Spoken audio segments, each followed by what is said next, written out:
It looks like Jillian Michaels is fancying herself an expert in history now. After doing so much damage to the fitness space, she's trying to come over to our neck of the woods. I'm saying this as a U.S. history teacher for the past 23 years. I'm sure a lot of you already saw this clip from CNN. Jillian Michaels thought she did something by making the claim that only a small percentage of white people actually owned human beings, owned enslaved people in the time period leading up to the Civil War. And therefore, we're making too big of a deal of it in the teaching of this history, or something like that. Sure, only a small percentage of white Americans owned enslaved people in this time period, but it was the backbone of the American economy. Capitalism was born on the backs of enslaved labor, race-based chattel slavery. The cash crops of cotton, tobacco, indigo. These industries didn't just enrich the small percentage of white slaveholders, it enriched the entire economy of the United States.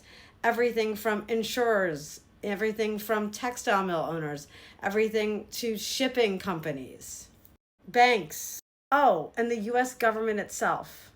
Slavery wasn't some side hustle for the American economy, it was the American economy. So even if your great-great-great-great-great-grandfather, I might have said too many greats, didn't own enslaved people, that white great-great-great-grandfather benefited from not just the slave system, but from the Jim Crow system that took place of slavery when it was abolished in America with the 13th Amendment.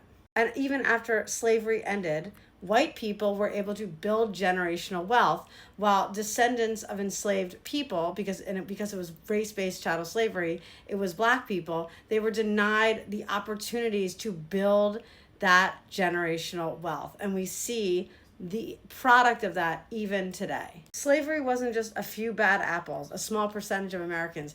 It was the whole orchard of the United States of America. And yes, we're still dealing with the consequences of it today.